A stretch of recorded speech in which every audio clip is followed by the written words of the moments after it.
नमस्कार सम्पूर्णमा।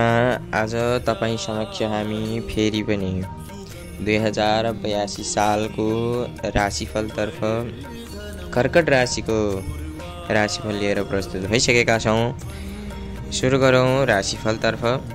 तपाईका ग्रह मध्यम रहने खालको अवस्था छ। 12औं गुरु अपव्ययकारक हुन सक्ने खालको अवस्था कारणले गर्दा अपव्ययबाट सावधान हुनुपर्ने खालको अवस्था रहेको छ। 9औं शनि धार्मिक कृत्यमा अवरोधकारक हुने भएकाले विशेष विचार गर्नुहोला। 8औं राहु शरीरमा कष्टकारक हुने अवस्था छ। त्यसको कारणले स्वास्थ्यमा अलिकति उतार चढाव भने आउनेछ, त्यसलाई ध्यान दिनुहोला। आफन्तजनबाट पनि धोका हुन सक्ने खालको योग रहेको छ, सावधान रहनुपर्ने। र साथसाथै ऋण लिने र दिने कामबाट जोगिनुपर्ने खालको अवस्था छ। अलिकति लेनदेनको कारोबारमा तलमाथि हुने, अलिकति दिएका पैसाहरू नआउने र लिएका पैसाहरू तिर्न नसक्ने खालको अवस्था भने सिर्जना हुन सक्छ, त्यसलाई ध्यान गर्नु। नवीन कार्य अर्थात् नयाँ कार्य गर्दाखेरि विशेष ध्यान पुर्याएर विशेष दिन हेरेर समय हेरेर कार्य सुरु गर्दाखेरि राम्रो देखिनेछ।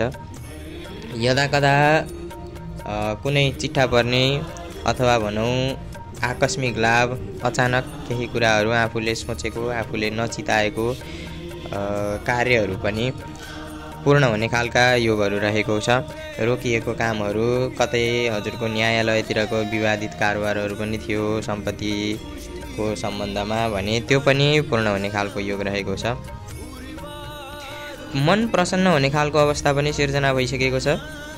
अनि हजुरको चाहिँ भाग्यको अनुकूलताले गर्दा अप्रत्याशित लाभ मिल्ला, साथै सन्तानबाट पनि सुख समाचार पाइएला। हजुरका लागि वर्षको जेठ,